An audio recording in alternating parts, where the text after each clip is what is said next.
புதிய உற்சாகத்தோடு வந்திருக்கிறோம். புதிய உற்சாகத்தோடு செல்கிறோம். புதிய உற்சாகத்தோடு பயணிப்போம். ஏனென்றால் தமிழகத்தில் ஒரு 50-60 ஆண்டு காலமாக இந்துக்களின் மனதை புண்படுத்துவதும், இந்துக்களின் கலாச்சாரத்தை உதாசீனப்படுத்துவதும், பரிகசிப்பதும் ஒரு வழக்கமாகவே இருந்து கொண்டிருந்தது.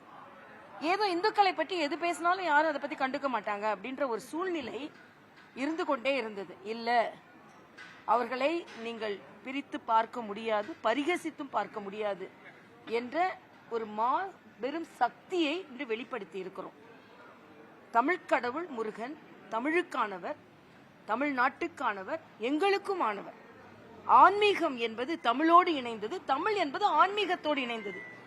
ஒரு 67க்கு பின்பு ஆன்மீகத்துக்கும் தமிழுக்கும் சம்பந்தம் இல்ல, தமிழ்னா நாங்க தான். ஆன்மீகத்தை பாம்பன் சாமி மட்டும் 6666 பாடு தமிழ்ல பாடி இருக்கிறார். முருகனை பற்றி தமிழ் பாடல்கள் தான் அதிகம்.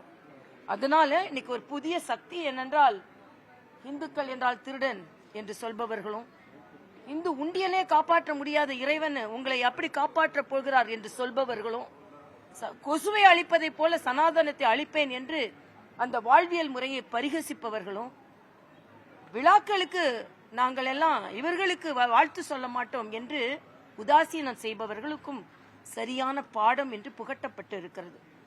உண்மையிலேயே அந்த கந்த சஷ்டி கவசம் எங்களுக்கு கவசமாக விளங்கும். வருங்கால இன்னைக்கு அரசியல் பேசல, அரசியல் தீர்மானம் இல்ல, அரசியல் தலைவர்கள் யாரும் மிகப்பெரிய அளவில் பங்கெடுத்துக் கொள்ளவில்லை, ஒரு சில தலைவர்களை தவிர. ஆனால் மாற்றம் ஏற்படும், அரசியல் மாற்றம் ஏற்படும். 26ல இந்த மாநாடோட தாக்கம் இருக்குன்னு நினைக்கிறீங்க மேடம் தேர்தல்ல? எங்களை தாக்குபவர்கள் மீது தாக்குதல் இருக்கும். செய்திகளை உடனுக்குடன் தெரிந்து கொள்ள உடனே சப்ஸ்கிரைப் பண்ணுங்க.